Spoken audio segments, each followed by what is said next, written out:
Hola, bienvenidos a este nuevo canal. Hablemos de doramas. Hoy vamos a hablar de un clásico para los asiáticos orientales, surorientales e insular, como es el manga de Hana Yoridango, escrita e ilustrada por Yoko Kamio en el año de 1992. Debo decir que me impresionó la popularidad del manga en una buena parte del continente asiático y por ello le he dedicado casi que un libro entero en mi blog personal.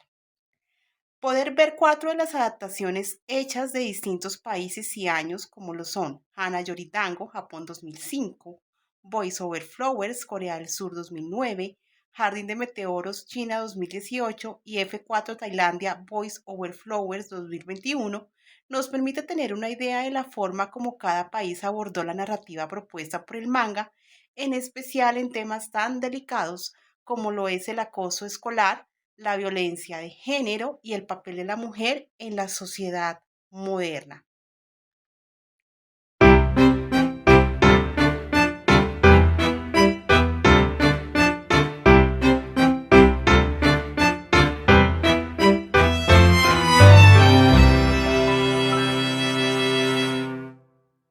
Las adaptaciones realizadas por Japón, Corea del Sur y Tailandia quisieron ser más fieles a la historia del manga, pero realmente me sorprendió el nivel de intimidación que se mostró en un entorno escolar en los colegios privados de esos países, haciendo muy denso de ver el drama. No obstante, me he encontrado con casos bastante siniestros en Japón y Corea del Sur, como el caso de Nevada Tan, el caso de Yuko Furuta, el caso de los monstruos de la preparatoria Jinjiang, que han sucedido en entornos escolares y no se puede seguir normalizando este tipo de conductas y poner en un altar a los responsables por más que se quiera conservar la historia original. En ese sentido, pienso que era necesario haber realizado las adaptaciones correspondientes como lo hizo China en Jardín de Meteoros del año 2018 y mostrar una producción mucho menos visceral, teniendo en cuenta el público al cual va dirigida la serie, que es mayoritariamente adolescente, con tendencias a replicar ciertos comportamientos que ven. En aquellas adaptaciones más fieles a la historia del manga, los integrantes del F4 debieron terminar en un reformatorio un tiempo o al menos recibir alguna clase de castigo social, pues estos chicos, incluyendo al más calmado, promovieron un acoso más allá de un apodo o de una exclusión, impulsaban una intimidación, una hostigación a unos niveles en los cuales dejaron secuelas físicas y psicológicas, como el caso de la chica que elabora un plan para dañar a la protagonista, indujeron a una persona a lesionarse, Corea del Sur, a otra lo dejaron tan golpeado, ahogado en un charco de agua y la inmersión hizo que tuviera daño cerebral, como sucedió en la versión tailandesa.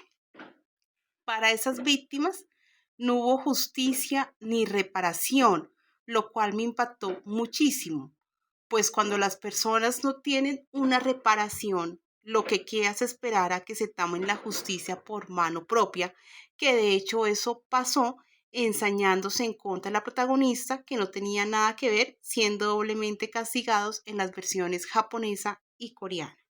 Si bien es cierto, en la adaptación tailandesa del año 2021, sí existió ese arrepentimiento, lo que llevó a Time y a sus amigos de los F4 a buscar a cada una de sus víctimas y pedirles perdón, creo que a ese chico que golpearon al inicio de la serie y al cual literalmente le destruyeron la vida, se merecía algo más que una simple disculpa, pues su salud se vio deteriorada y sus sueños truncados. Además, su padre quebró por costear el tratamiento médico y la escuela, a pesar de recibir mucho dinero por parte de la familia de Time, no asumió ninguna responsabilidad en el caso.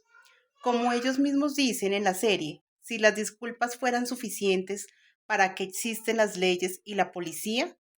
Es la ley la que nos iguala a todos, pero aquí dejan entrever que las personas adineradas se encuentran por encima, alimentando y perpetrando una narrativa de lucha de clases que no le hace bien a ninguna sociedad.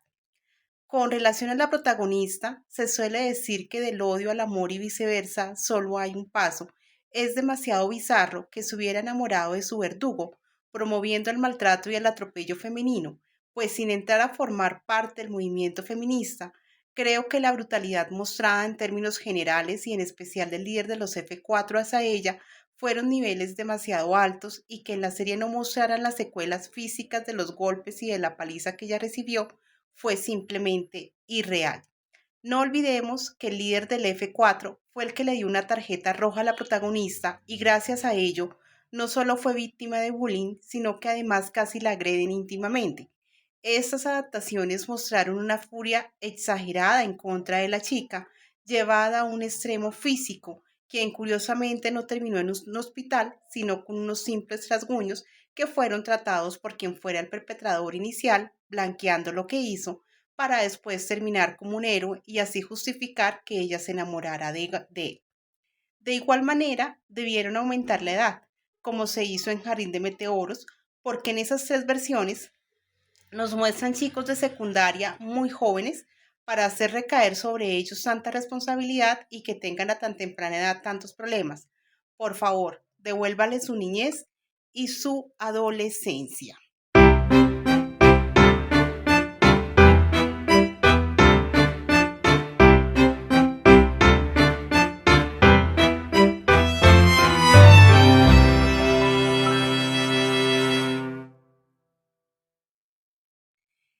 En el caso de la familia de la protagonista, era una menor de edad que debía ser protegida por sus padres y no al revés. ¿Por qué debía tener tantos trabajos? ¿Dónde estaba el Estado para protegerlos a ella y a su hermano cuando sus padres los dejaron a su suerte? Fue una chica predispuesta para ser víctima y maltratada por otros, que en el caso coreano fue llevada a un extremo tenaz, porque Yandi fue explotada económicamente por su familia, víctima de furia extrema por parte de sus compañeros de clase, soportó en silencio las humillaciones hechas por la madre de Guyeonpyo, permitió el abuso de confianza por parte de la prometida de este último, que lo obligó a ser su dama de honor y por último le permitió a este romperle su corazón una y otra vez. Recordemos que él nunca tuvo el coraje para luchar por su amor ante su madre. Aquí también vemos que Jardín de Meteoros acertó en realizar el cambio. Es decir, tenemos claro que es una familia humilde, pero no por ello utilizaron a su hija para sobrevivir. Todo lo contrario. Ellos respondieron económicamente y emocionalmente por Chancay hasta que ingresó a la universidad.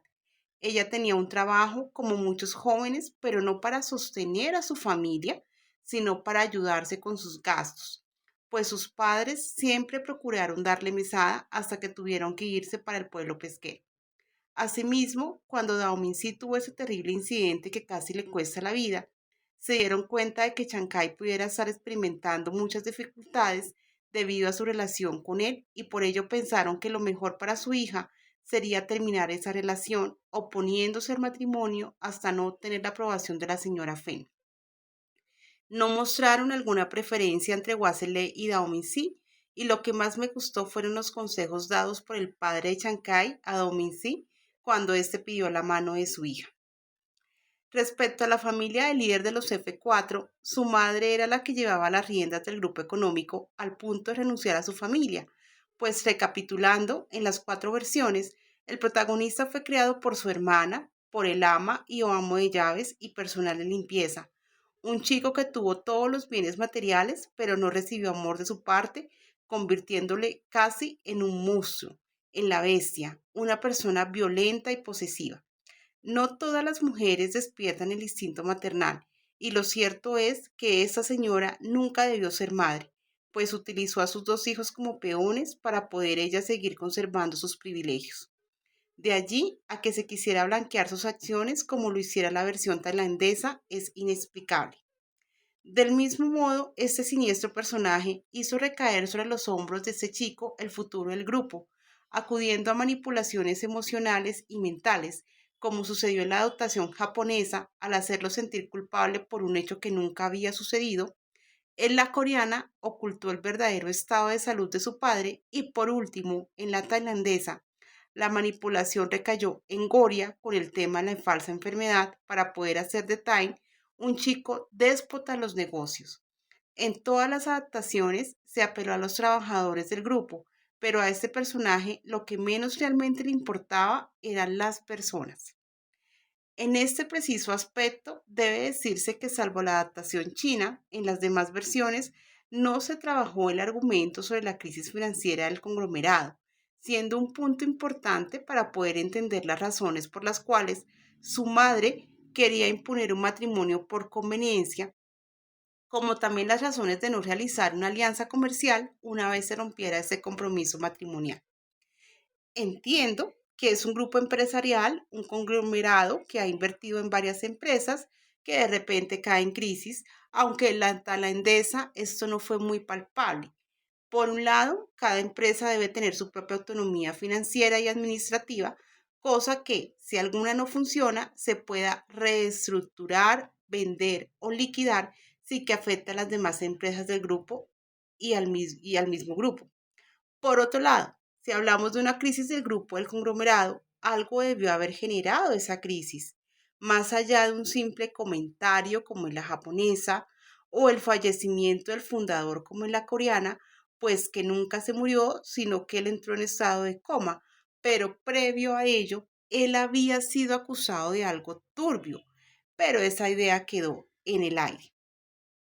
Si un grupo supuestamente consolidado cae por algo así, estamos hablando de un conglomerado que no es sólido, que se mueve entre la incertidumbre y que depende de un grupo de fans para poder sostenerse.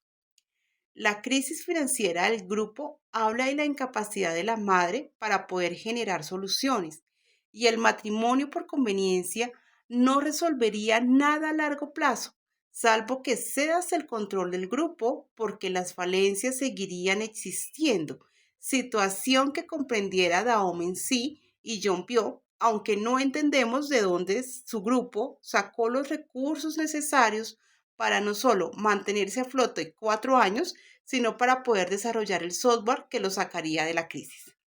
Recordemos entonces que a excepción de Jardín de Meteoros, si bien los F4 habían tenido acceso a la mejor educación, aún no eran profesionales, apenas estaban terminando la secundaria y en un mundo competitivo como el de hoy, se requiere de un título universitario, especializaciones, maestrías, doctorados, para poder asumir la dirección de una empresa y estar familiarizados con ella al menos. Creería que un poco de realidad, un poco más de investigación, más allá de recrear escenas icónicas y mostrar un producto final más creíble, no sobra ni atentaría contra la historia del manga que requiere de ajustes si se quiere presentar en la realidad actual. Ahora, ¿alguien más cree que la madre del protagonista merecía un castigo? ¿Cómo es posible que la madre del líder del F4 se hubiera ensañado tanto de la manera como lo hizo con una chica que apenas estaba en secundaria o primer año de universidad, con su familia humilde y amigos?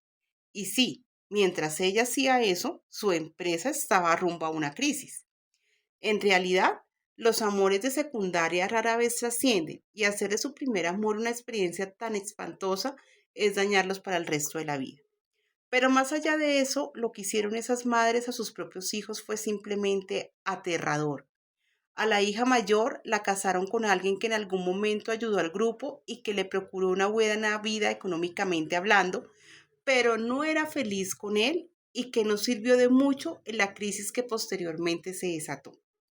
De otro lado, no salía de mi asombro de ver a una persona tan malvada como lo fue la madre de Guyan Pyo con todo lo que le hizo a la pobre de Yandí, pues por lo menos en las otras ellas se le enfrentaban y la insultaban, pero en la nobleza de la chica sí que francamente le hubiera pedido que me compensara por daños morales, que se responsabilizara por el daño causado. ¿Y dónde queda la temible señora Fen? Haber acorralado a su propio hijo al punto de hacer que se iniciara una huelga de hambre. ¿Acaso no entendía que si su hijo moría no habría heredero del grupo de Aomi? Y si algo le hubiera pasado a Chancay también, ¿dónde queda su responsabilidad? Esas actuaciones son de por sí, además de cuestionables, criminales.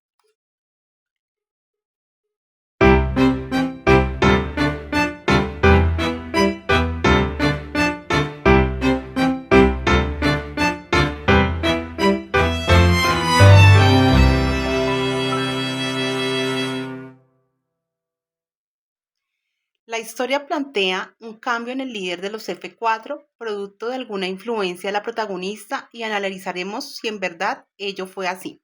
Veamos.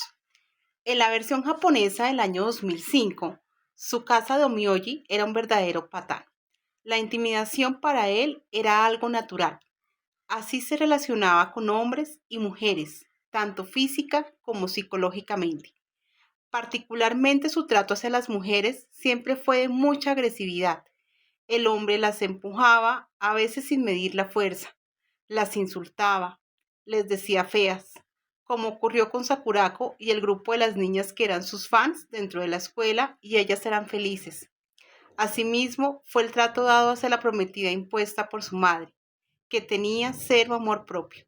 ¿Había realmente necesidad de eso? Es cierto que su trato hacia Sukusu y Makino fue diferente. Incluso se dejó golpear por los matones de Sakurako, entendiendo el dolor que sus golpes le causaban a otros.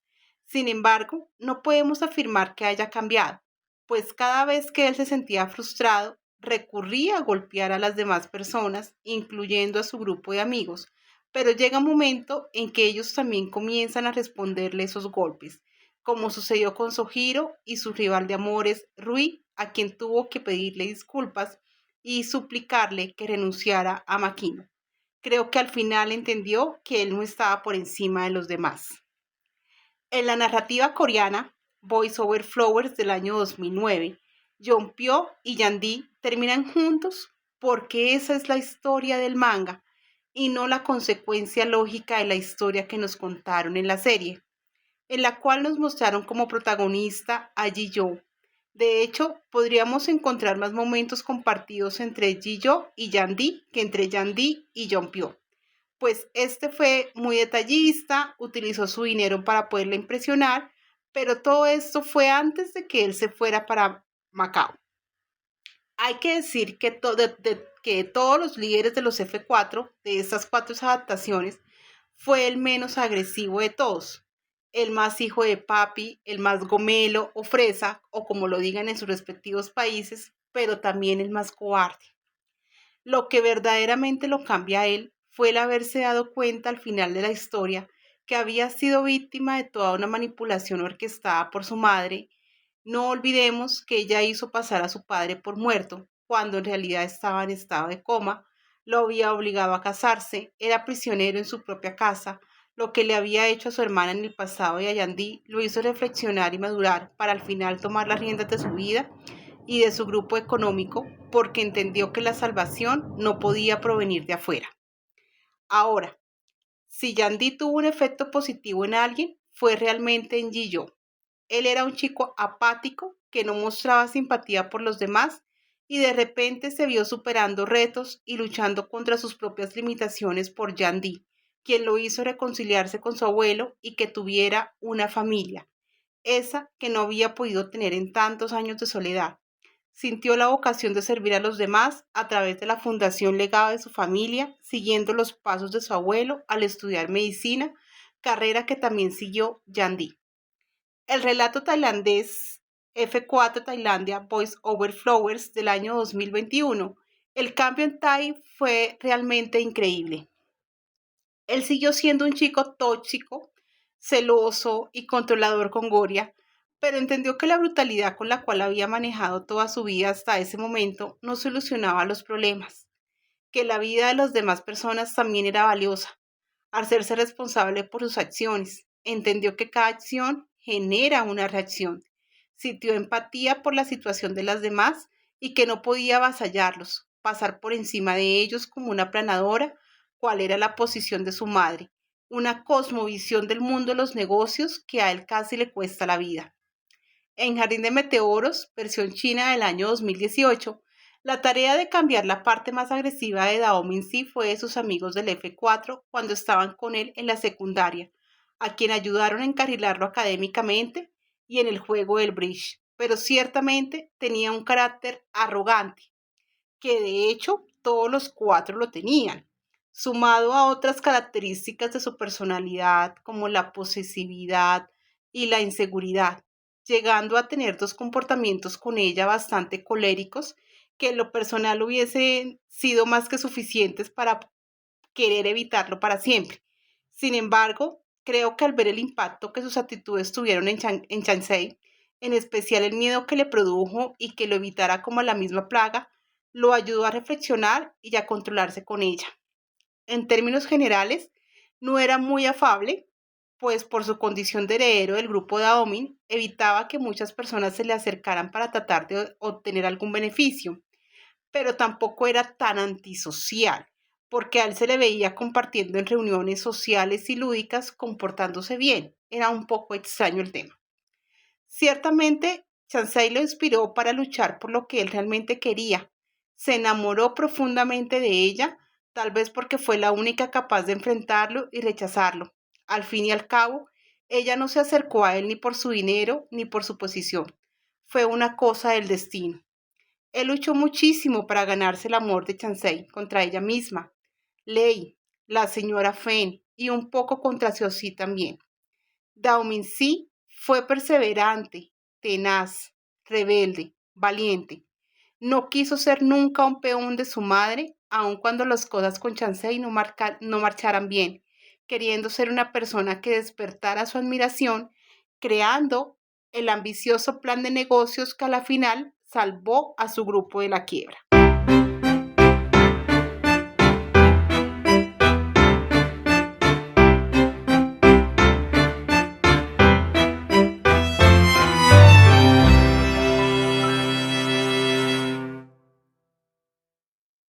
En cuanto a la protagonista femenina se refiere, vimos en la adaptación japonesa del año 2005 a una chica valiente, aguerrida, que no tuvo miedo de enfrentar a la madre de su casa. En cuanto a su relación con su casa, ella se enamoró bastante rápido y su amor por él no disminuyó después de que éste la despreciara en Nueva York, ni cuando llegó a la vida de su casa su prometida impuesta por su madre. Ella no ocultó la relación que había tenido con su casa a Shigeru, y si bien fueron amigas, ella solo pudo sentir compasión de ella, pues entre tantas idas y venidas, su casa nuevamente le había confesado su amor. Solo desapareció porque ingenuamente creyó que la crisis financiera de la empresa del grupo de Omoji se arreglaría con eso. Fue una chica con demasiados trabajos, incluso realizó trabajos de chicos, demasiado explotada por su familia. Aún así se preocupó por estudiar, siendo su sueño convertirse en abogada. En la versión coreana, como lo había señalado anteriormente, Yandy fue la típica damisela en apuros, muy víctima, muy sumisa, con esta actitud de no pasa nada, yo puedo con todo, no quiero que me ayuden, soportaba las cosas en silencio, inclusive a la cazafortunas del final. Arriesgó su propia vida para que John Pio la recordara. ¿Ustedes llegarían tan lejos? La verdad, me gusta ver protagonistas femeninas aguerridas, fronteras, empoderadas, que luchan por lo que quieren y no mujeres así de sumisas. Y además era un tanto mediocre escogiendo medicina. Ojalá y no mate a nadie. En F4 Tailandia Voice Over Flowers, Goria nunca le tuvo miedo a la madre de Tain. Ella hablaba de frente con ella, no le bajaba la cabeza, y siento que de alguna manera la poderosa y cruel Rosalind le tenía cierto respeto. Supo que ella era su mayor obstáculo para lograr que Tain fuera como ella quería que fuese, y por eso la atacó con todas sus fuerzas. Descubrió la debilidad de Goria, que precisamente fueron su ingenuidad y buen corazón, engañándola de la forma más tonta. Con respecto a su relación con Tyne, al margen, vuelvo y repito de lo bizarro de la situación acerca de enamorarse de su verdugo, ella sí se tardó mucho más tiempo en aceptar a Tyne, puesto que no solo debía convencerse de que en realidad le gustaba, y a pesar de pasar por todo lo que la madre de Tyne le hizo, su mayor enemigo en mi sentir fueron sus propios prejuicios sobre las clases sociales, y a todas estas fue la única versión donde no se nos indicó cuál sería su profesión. Hasta último momento sintió que los demás seguían con sus vidas, menos ella, como que no tenía sueños propios. Por su parte, en Jardín de Meteoros del año 2018, Chansey era una joven muy normal, es decir, no que las otras no lo fueran, pero no tenía tampoco tantos problemas. Era de origen humilde, contaba con unos padres amorosos que veían por ella, tenía sueños, metas Ingresó a estudiar una carrera universitaria para poder ayudar a su madre con el negocio del restaurante. Tenía un trabajo de medio tiempo, pero no tenía que sostener a su familia. Y al contrario de Naomi sí, ella, a pesar de haber confrontado a sí y a la tamil señora Fenn, era muy cobarde, no solo frente a su relación con él, sino también en enfrentar otros retos de la vida. Fue Naomi sí que la obligó a retarse constantemente, como sucedió con el concurso de la cocina, y fue quien le enseñó el verdadero significado de la lealtad, no solo con lo que uno quiere de la vida, sino también con la persona que se ama, y supo hacer que ella lo valorara a él y el amor que él le profesaba. De hecho, de todos, fue el más leal y el más dispuesto a luchar por su amor hasta el final.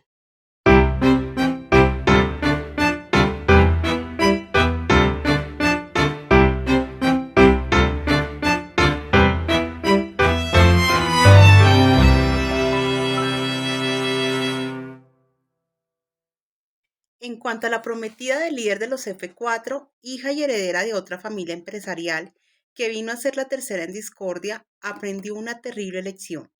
Era una chica consentida, con dinero, educación, con la posibilidad de haber viajado por el mundo. Aceptó ser utilizada como un peón por sus padres y sí que pagó el precio de ello, pues en realidad no importa el dinero que tengas, ni los viajes que hayas hecho, ni la educación que tengas. Eso no hace que puedas eventualmente ser amada por la persona de la cual te prendaste. Alguien que, además de las narrativas japonesa y coreana, llegaron a maltratarla. Todas fueron cruelmente rechazadas. Xiaoxi lo entendió mucho más rápido, aunque su personaje perduró hasta el final, y Lita finalmente pudo tomar su destino en sus manos, porque ella después lanzó una marca de ropa propia. Podemos decir que no importa la clase social a la cual se pertenezca, uno siempre debe amarse primero y no mendigar amor. El amor no puede mendigarse, es algo que se da o no se da. Por eso, de Jardín de Meteoros, lo único que no me gustó fue la historia de este otro triángulo amoroso entre Simen, Xiaoyu y Xiaoyen. De esas dos chicas, la primera manipulaba a través de un discurso de pesar, de quiéreme porque pobrecita yo, mira todo lo que estoy sufriendo, muy tenaz la perseguidora que le montó a Sime. En las demás adaptaciones, salvo la japonesa, Ji-yeon y Kevin fueron más especiales con Ganel y con Kenny, respectivamente. Y Xiao-hen, que representa el pasado, fue la única que no había seguido adelante con su vida. Una cosa es que quieras estar solo por voluntad propia y otra porque simplemente no hayas podido superar a alguien, aunque lo bueno es que finalmente pudo cerrar ese capítulo. Algo bastante positivo que resaltar en todas las adaptaciones de la historia fue la oda a la amistad. Ahí se aplica el dicho, no es el dinero que uno tiene, sino los amigos que se tienen. Son los amigos los que comparten tus alegrías y te acompañan en los momentos más difíciles y oscuros de tu vida, apoyándote moral y económicamente, como lo hicieron mayormente las demás adaptaciones, más que en Jardín de Meteoros.